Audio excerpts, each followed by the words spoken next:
Yada say yamwa kwa baby what 16 we dia na wawahu say Dr. Time da so emre no aso Medimafo Herbal Hospital na abai nansa na no yamfa sedama yan sponsor Endpoint Homeopathic Clinic one mother romanti na yetumi de ye health tips no ebro spondylosis ehun komo na ye die yentie pa na de kire yen so ebo ya dwen so no yen fredog na ontumi emoye aside no yare bia hawadwen Medimafo ye ne Endpoint Homeopathic Clinic en kasa yan kama ko hunu de one more year wo ho nti mesra ko Endpoint ko check prostate no na entumi mo dog number ni 0244 867068 0244 867068 Wednesday is dua enyum ne abodada tinka deal kwasanke yapon what bibia because asem nyina no onde aye enyum to ne dog ankasa antumi ama ana musini onso ye adwuma no pepepe ze dog atete won adwuma na kodi ba bi ntino na wo se Medimafo ba no obeto aso bebe na mwache bejo so we nyame adom de na che na so ehun atade nyina Medimafo Herbal Hospital staff wow efe da kora efe mi amehwe adada na design and the born na hu no no nyasem ketwa wow ho efe nyameti ase da se dog nso ho ye nyame adom ne ho ye na se de endura nsuo no eje mu ne ade ne nti na antimi ama na meduru ha ndura aha but anopai obewo poku asemayira na waye adwuma enti no wantumi amepie mu ha de but obeye adwuma won kran nyame adom ne ma memfa enchia emfa mfiri Medimafo Herbal Hospital Dr. Time da so da no mfama wahwefo ne watiefo na no pai na Medimafo Herbal Hospital Dr. Time da so ene da no Dr. Adujamfi okumani ne bema nipa okasa haban tie na haban so te ne kasa Dr. Adujamfi Dr. Time da so na asoye ne maako mienu wo man Ghana ha sei Accra poku asemayira Kumasi ebu akwa atwuma Ago School Junction Nietie ne se wote se nwumunum no wonum ka se agide wawuo agide asie no pe na ono oni akwanya se obeba Medimafo Herbal Hospital but se wono yen wunwuye yensie wode a o akwanya no se otimi ba Medimafo Herbal Hospital na Dr. Time da so ade brede to yare no so ye kan se yenye yare ne nyina na Dr. Time to so isan se bi o wa entatia case o doctor ne so bibi to say bacterial infection, fungal infection. Ni na ye entatia case of Dr. Time da so ni so. Enti opie mo poku asemayira Kumasi ebu akwa atwuma Ago anopai a ayarasa ene oje ebe ye odia. Ade ba akọ sasa oba Medimafo Herbal Hospital. Ye den haban ma enubena ena afa enua hini ena de sayare e wo ho. Ade nti obi ho ose o na me de me mpa bibiduro. Ade ba akọ ne se bibiduro ehya ase enyene ebra onipa ya bone ewo edi ntro no mu na o firi ho akọ no man kasa akwakọ ye adwuma te o mani mfifiri no ena obo ade ka kire won se mu kwei mu ni aduaba no na mo mfa haban no mfa nsam ho yare esa nsa bra no mo edi ntro mo de na yare ne oba to mo pie firi ho no ena o ka kire mo se mo kọ no mo ni aduaba na mo mfa haban no mfa nsam ho yare eno nti onyame obo ade no obo ade no onim se bire bi bedu a bibi se besi enti mame mo haban ani nubira hodo a saade ni si ade be sanyare wa hodo bara no nyu obi ya nanim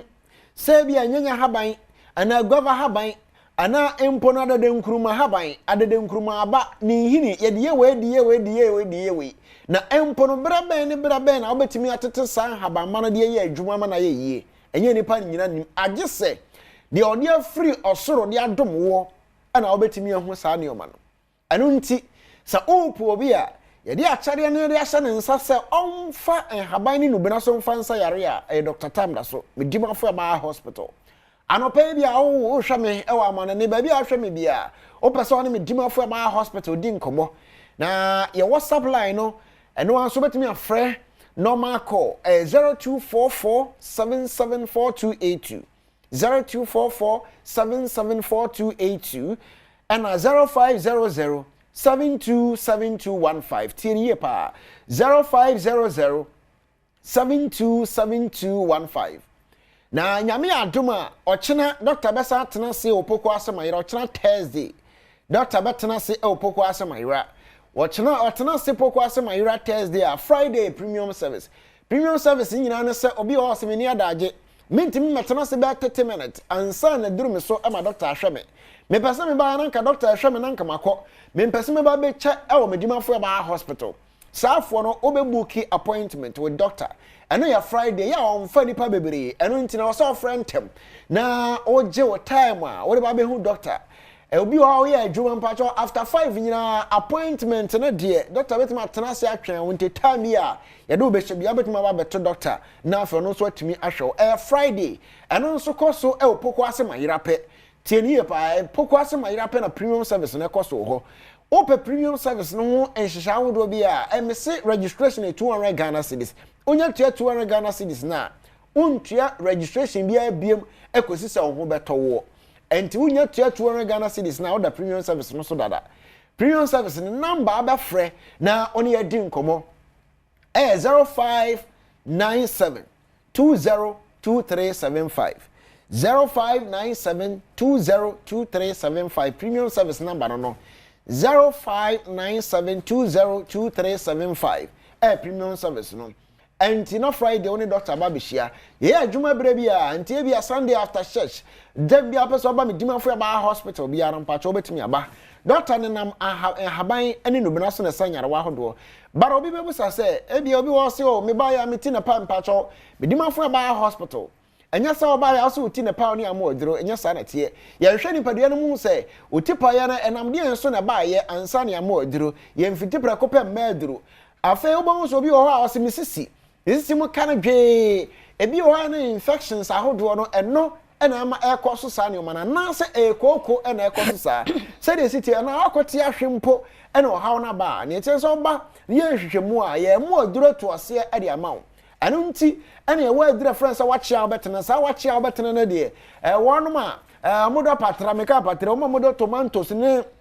atosode no saafo mbo so betimi akotoa afibia okoto nti obekotoa no ado a de tie no se obo se be wi ase no be 5 years later na ontimi ntene ne mu afa okwa obo so kontrol sa ampa chobra Medimafo Herbal hospital ne mo a o ya driver o si forma afa ontimi ntene mu o si forma na agency mo bra Medimafo Herbal hospital ye poko asemayira Kumasi ya bua kwa atwuma go school junction na nhwe ni padua no nhwe se o hawo be na aba ni padua no na ye mo aduro ni mfantu ase mfama obi o na no adam gina circle na driver bi ofri Kumasi no waba be yi nioma o yi nioma no wie o to ni boot num afa ubo so okofom sa ne akwhwe na a stroke na ehwo a onim se oba nkra ne bibisa abeto no so na ba abeto no ebia o ho se o mi de menyare entene me nkwa ayarasa bia mpacha o nyare a obetime ba Medimafo Herbal hospital yara no checks ahodo nyina wo ni padua no mfama na yehwe se o ha obi wo ho a na afo yesi ano e de ama obi o bo so wo a na ne nsa titiriti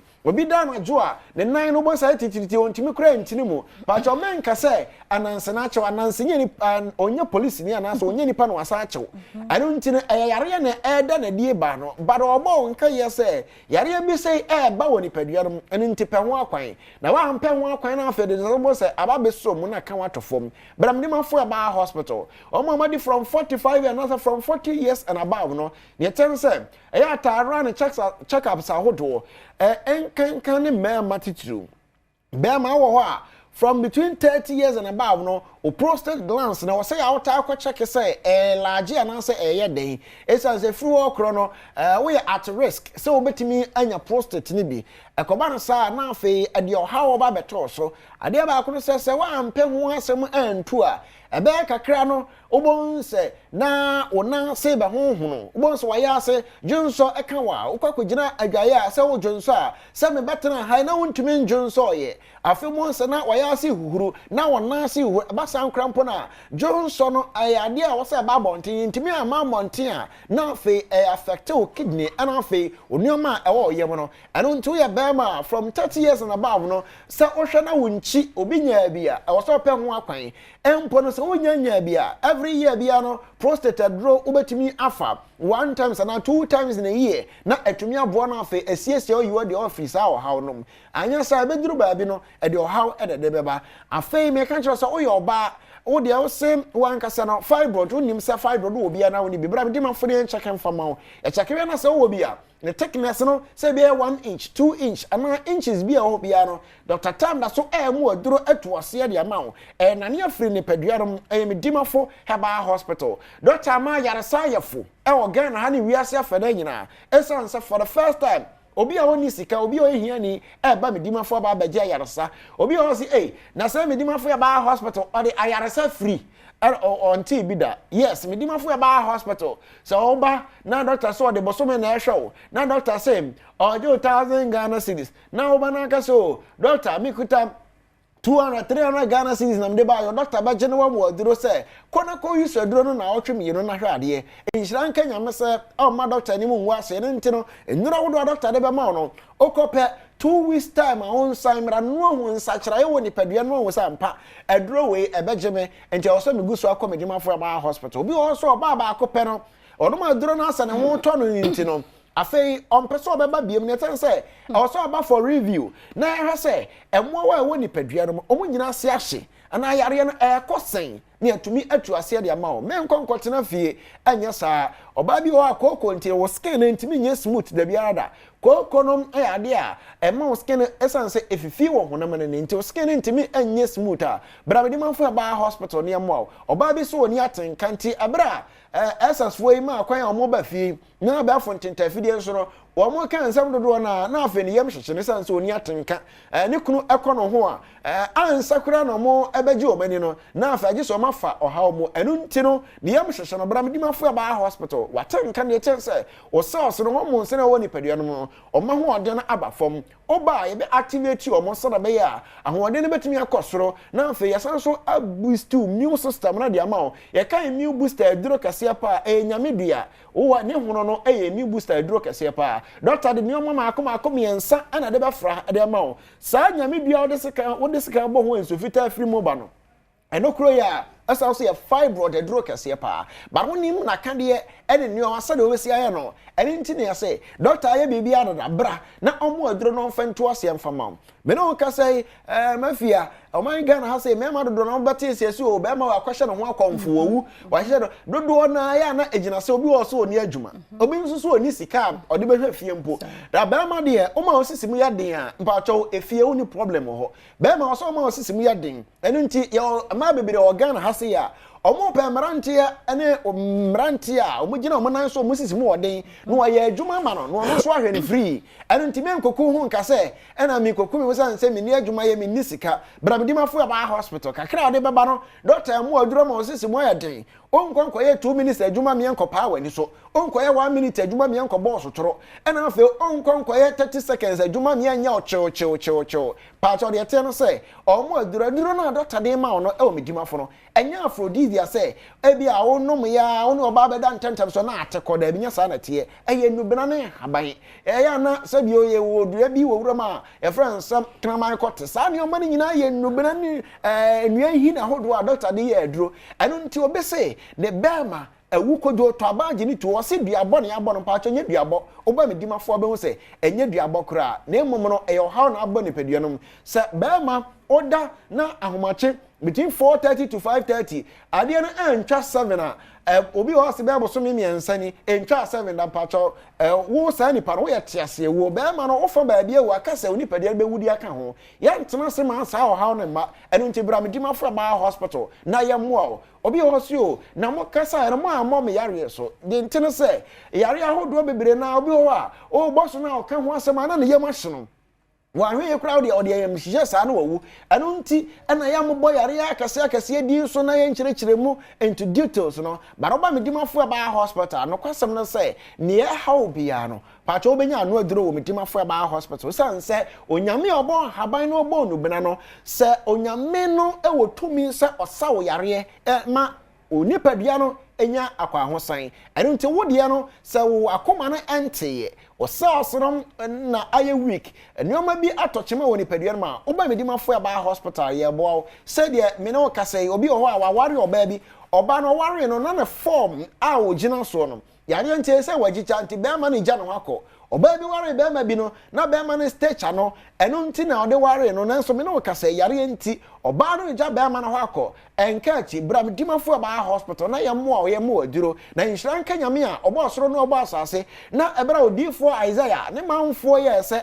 yare basa na ebobo ye ba ye nim so nyame nso ka se ni aduaba ne fa aba na mfa nse ye ho yare nti ade nti na ye berebere odifo no bowura akwaye ma oba no haban ni dumina hodo na ode ba ye o ya nka so ode abrofuduro na ba ye ode haban ani dumina hodo na ba ye e 2 Kings 20:7 ode basa ne manfo nyina yare eno nti o se Dr. Aduja Mfino o mana ewiase nyina doctor ba akopɛ eno nti yare bia tete obi na Medimafo na wo so ode ba na yetu ase ade ma o na doctor de ono no onka se fa 3000 to pay kinkran sana mahwe wo san se onim se adura ya den ma wo Medimafo no ye adwuma nti o meka nkyerɛ se meje pay kinkran oba wo pa awaduru no enye no mbisa bi di bitua bi mpacho da bi enye sa na tie just one thought to pay wo de gu anum na mena na juda so ne ba ma ni hia mpacho opa amu nhia biem hira nka nyame se bosome ba so na ba ne dem obi ye Thomas wa oba bi wo ye Thomas wa ba ma bi so ye Thomas wo ye chinye pa bra Medimafo Herbal hospital na hwe se ne ye ka no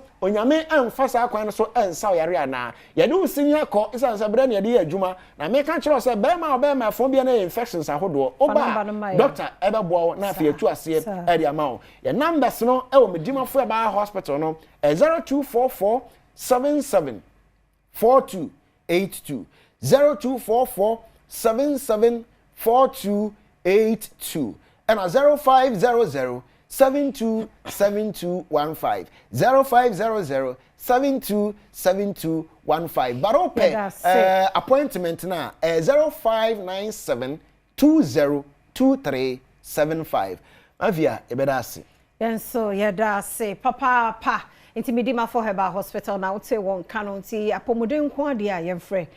bibido kwan so ensa wo yare ya hada be makwan na yede sie sister Sunday bi